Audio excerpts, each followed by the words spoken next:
Assalamualaikum warahmatullahi wabarakatuh. Bismillahirrahmanirrahim. Qala mu'alifu rahimahumullahu ta'ala wa nafa'ana wa bi ulumihi fitaraini amin amin ya rabbal alamin. Bismillahirrahmanirrahim. Ay hadal faslu tegese utawi kilah fasal. Furudu tayamumi utawi pira-pira kewajibane. Fardu niku wajib. Fardu wajib niku sami. Pira-pira fardune tayamum utawi pira-pira kewajibane tayamum. Iku khamsatun ana 5. Al awal utawi kang awal iku naklut turabi mindah lebu. Asani utawi kang kaping pindho iku an-niyatu niat. Asalitsu utawi kang kaping 3 iku mashul wajhi ngusap wajah.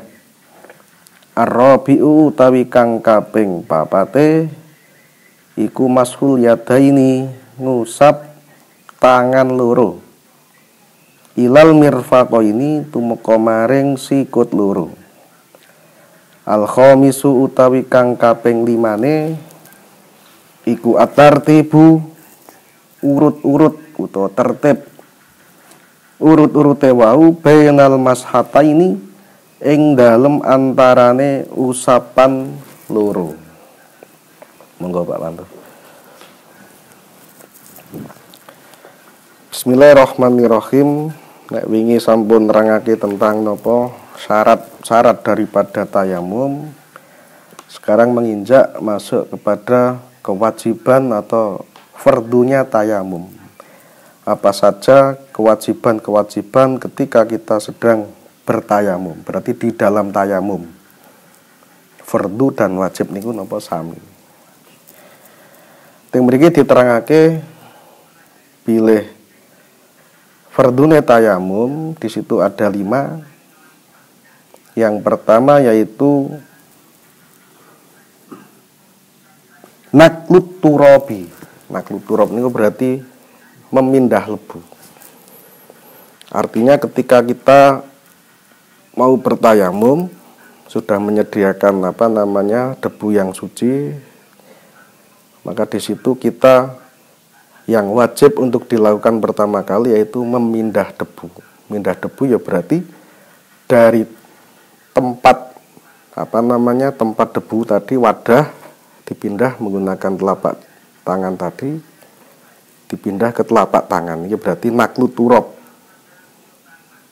Artinya apa? Artinya kita berarti tidak boleh ketika naklut turab ini tidak ada upaya atau jerih payah upaya untuk berusaha memindah dari tangan.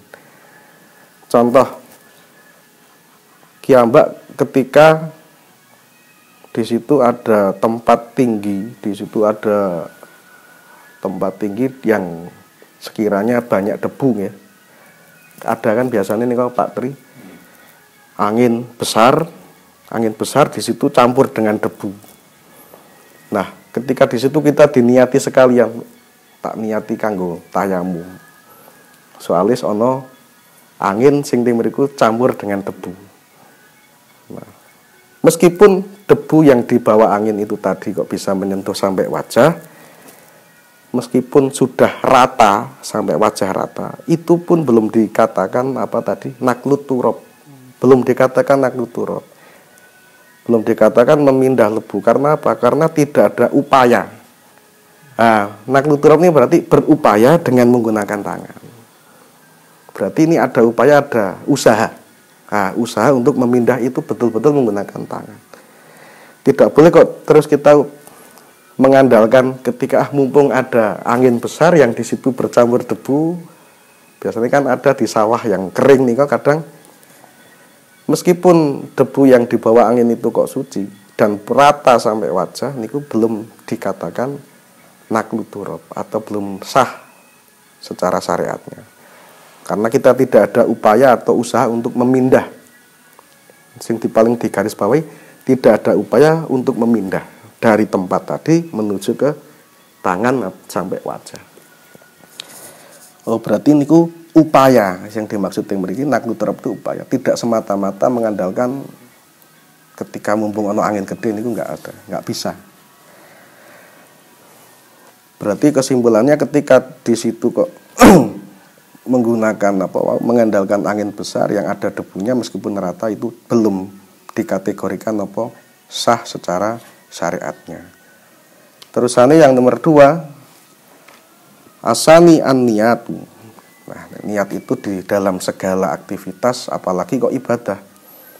Yang aktivitas itu memang betul-betul aktivitas apa saja, kok disertai dengan niat yang di situ niatnya itu baik, itu saja bisa mendatangkan pahala.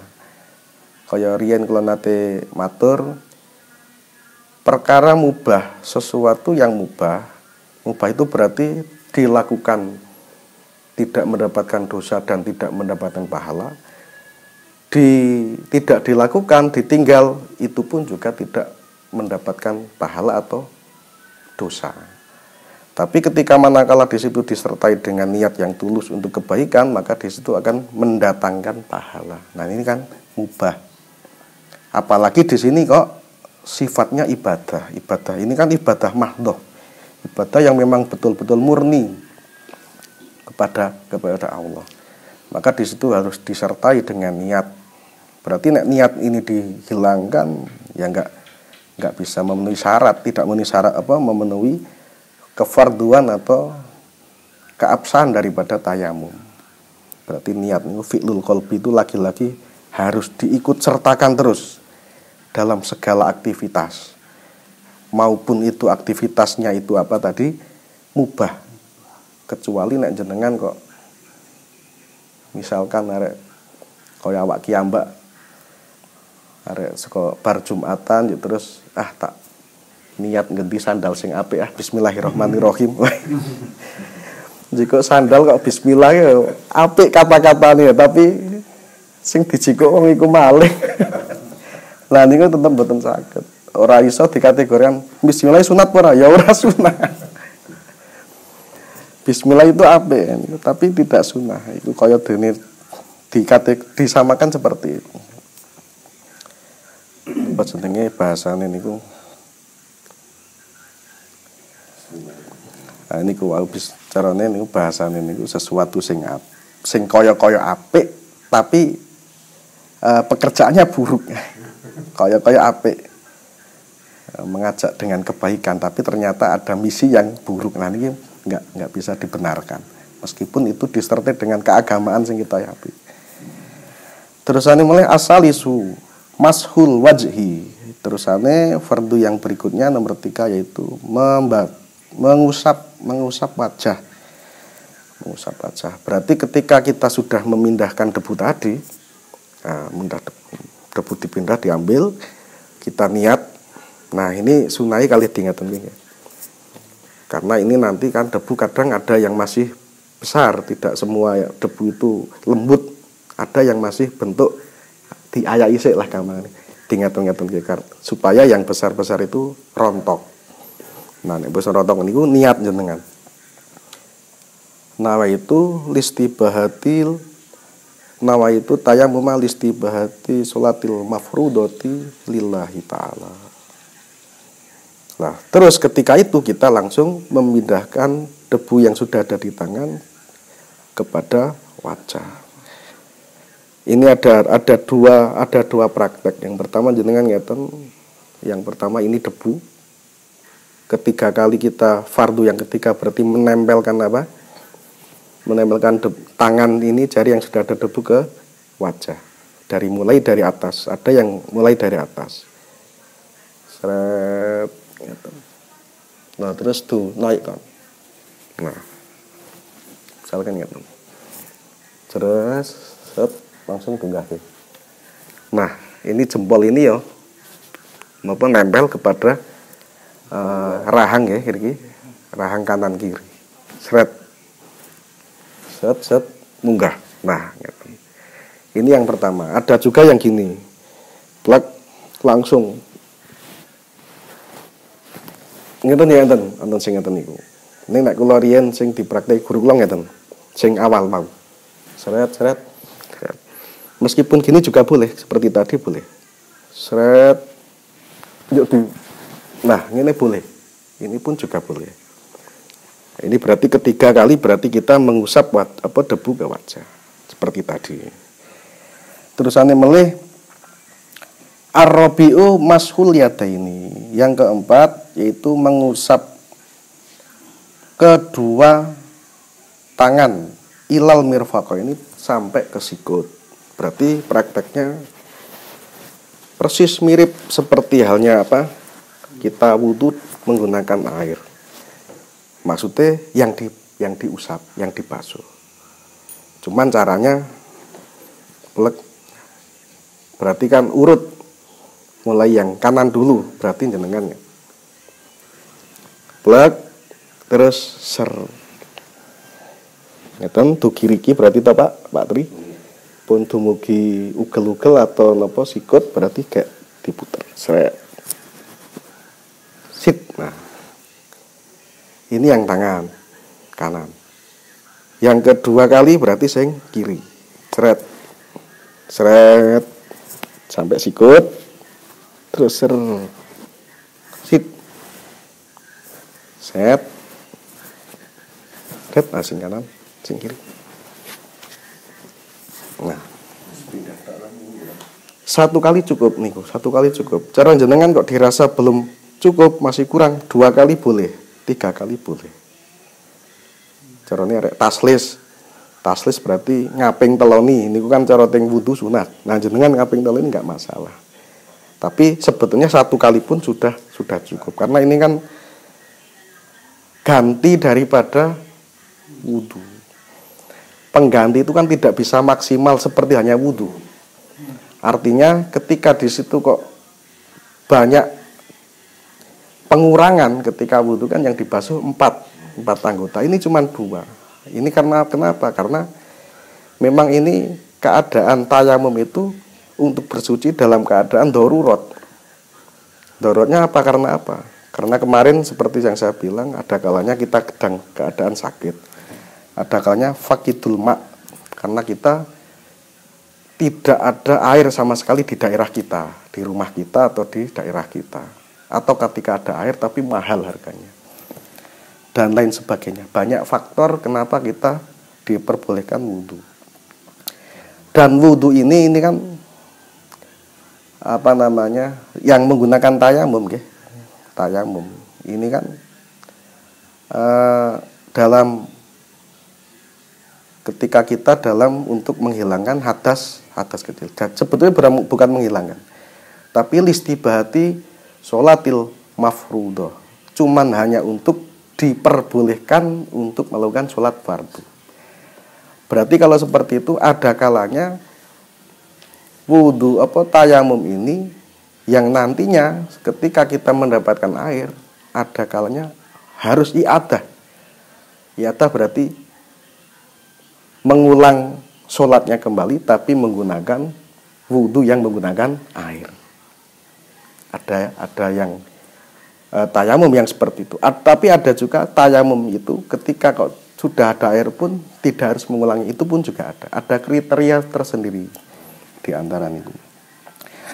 Tapi yang jelas yang memiliki baik itu tayamum untuk hadas kecil atau tayamum untuk hadas besar. Hadas besar kan juga ketika tidak ada air, ketika kita misalkan junub, kentekan banyu urano banyu belas sama sekali, arek adus ra iso. Berarti kan bicaranya tetap harus bersuci meskipun itu tidak ada air. Oh, berarti larinya mengambil tayamum. Apakah prakteknya sama dengan hadas kecil, hadas besar tadi? Apakah sama dengan hadas besar? Yang hadas kecil yang harus mengusap cuman wajah dan tangan. Apakah harus guling-guling karena adus juga guling-guling sampai reget kelumut kayak kucing nih, apakah seperti itu? Nek kira-kira piye, Tom? Guling-guling ya. Ternyata sama. Ternyata baik itu menghilangkan hadas kecil baik itu untuk bersuci dengan hadas kecil dari hadas kecil besar itu sama Prakteknya sama persis ceplek seperti kemarin tadi, seperti tadi. Ya wajah, cuman wajah dan tangan, itu tok. Baik itu hadas kecil ataupun hadas besar. Karena ini memang karena faktor tadi, karena ada unsur darurat dalam keadaan darurat. Kalau tidak darurat ya mestinya tidak menggunakan tayamum atau debu. Nyun sewu, meskipun ini tayamum ini seolah ketoke ngen piyambak niki lan kayak murah banyu to, Pak. Kaya-kaya ora kanggo lah, kaya-kaya ora kanggo. Nyun sewu, insyaallah ya ora kanggo. Insyaallah ora kanggo. Artinya berarti dhewe sehat ya murah ora banyu. Muga-muga. Tapi sak palango mbok menawa, karena ini ilmu syariat yang harus kita sampaikan. Meskipun kita tidak mempraktekkan, tapi ini harus disampaikan. Mbok menawa besok atau kapan kita kok mengalami demikian ini, maka kita sudah punya ilmunya untuk bisa mempraktekkan, kan? Semua ilmu yang ada di kitab fikih itu banyak juga sing wis ora diprakteki kathah. Tapi di situ di pesantren juga masih dikaji, dipelajari. Karena itu untuk kita mengingat bahwasanya memang betul-betul ilmu Allah itu luas sekali dan itu semua harus dipelajari. Tidak karena dumeh wis ora ono kaya misalkan tentang surat Asab. Nggih niki kaya tentang niki perbudakan. Sekarang kan tidak ada budak. Kalau dulu zaman sahabat kan masih berlaku. Tapi itu pelajaran itu sampai sekarang masih dikaji.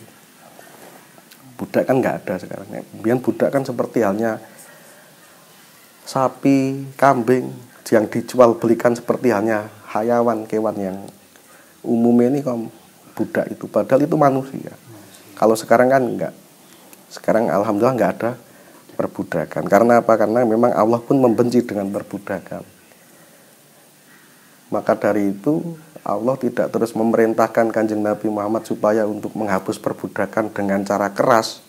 Artinya dengan cara syariat Gusti Allah tidak membolehkan adanya perbudakan, maka semua dimerdekakan. Tidak bisa seperti Kanjeng Nabi. Dengan cara halus. Nah niki Kanjeng Nabi itu dengan cara yang banget halus ya. Ini memang dari seruan ini dari Allah. Maka ketika ada orang yang di situ kok melakukan kriminal, maka orang tersebut harus memerdekakan budak. Supaya budak hilang dengan sedikit demi sedikit, tidak langsung serta-merta dihilangkan. Ini kejeniusan di sini Kanjeng Nabi. Nek langsung ditolak orang perbudakan, apakah Kanjeng Nabi akan masih bisa langsung? Enggak bisa. Malah ditentang, didemo. Arek dakwah kok nggak kekasaran, nggak bisa. Maka di situ perbudakan tetap harus dihilangkan, tapi dengan cara sing lembut. Ini misi yang luar biasa. Maka kita harus meniru yang seperti ini. Orang langsung karo preman sing ora kayak mabuk tuh, dosa dikepir dantemi. Padahal memang harus dipukuli asline. Tapi apakah seperti itu sekarang? Nggak bisa. Wong dhewe gek ngapi urung tentu kono gelem melu. Harus dengan cara yang santun, yang sopan supaya dia hatinya tergerak sendiri ikut kita. Itulah cara Rasulullah secara berdakwah dengan kelembutan. Terus malih ilal mirfaqani al khamisu. Pun kan nggih niki saged dipaham nggih wau nggih prakteknya dengan cara demikian tadi. Al khamisu tawi kang kaping 5 iku tartibu urut-urute mosca piye bainal mashataini ing dalem antarane usapan loro. Tartib artinya seperti kemarin pas ketika kita wudu. Mulai awal sampai akhir tidak ada yang diacak. Tidak boleh kok terus kita mengusap tangan terlebih dahulu baru wajah, nggak bisa. Tartib ini tetap harus meskipun pada endingnya itu sama, ya sama terusap semua. Tangan ya bisa terusap meskipun tidak urut. Tapi ini kita menghilangkan kefarduan yang sudah digariskan di stempel oleh Allah. oleh syariat. Maka kita tidak boleh melanggar syariat meskipun karena ini apa? Ibadah mahdhah. Ibadah mahdhah itu memang ya wis kaya ngono kuwi, ora iso dirubah. Ibadah mahdhah seperti itu. Beda dengan yang tadi, yang mubah tadi. Mubah itu pekerjaannya sama, tapi ketika kita niatnya berbeda ya akan endingnya juga akan berbeda. Iso dadi malah dadi dosa, iso malah dadi napa ganjaran niku nek mubah. Berarti antara dua usapan baik itu wajah ataupun tangan itu harus urut. Ya naklul turut, memindah debu ke tangan, niat terus kayak basuh, kayak ngusap ke wajah, baru keempat kali kelimanya terakhir ke basuh, ngusap tangan sampai pergelangan, sampai sikut. Meskipun ada salah satu ulama mendhawuhke cukup tidak harus sampai ke siku. Nah, cukup ke pergelangan saja sudah cukup misalkan. Tapi ini karena kita itu memegang Syafi'iyah ya, mazhab Syafi'iyah, dan itu pun juga Syafi'iyah ya. Tapi sing masyhur, sing sudah ijma ulama, kesepakatan ulama, ini yang kita ambil, kita pegang. Mayoritas ulama kok demikian, maka kita ikut yang mayoritas. Meskipun ada salah satu dari mazhab Syafi'iyah itu berbeda pendapat. Tapi ketika kita kok mengikuti yang tadi, masalah enggak? Ya enggak masalah sebetulnya. Tapi kan ketika kita bebas memilih, harus memilih sing luwih apik, sing luwih utama kan gitu. Terusane melih ayatul faslu. Katosipun riyen nggih. Nggih, pun katosipun riyen mawon niku sementara sakmonten gambil dipun terasaken ngenjing melih. Mugi-mugi kepanggihan kita wonten dalu menika waketa dadosaken ilmu ingkang manfaat mubarakah. Kula akhiri wabillahi taufiq wal hidayah. Wassalamualaikum warahmatullahi wabarakatuh.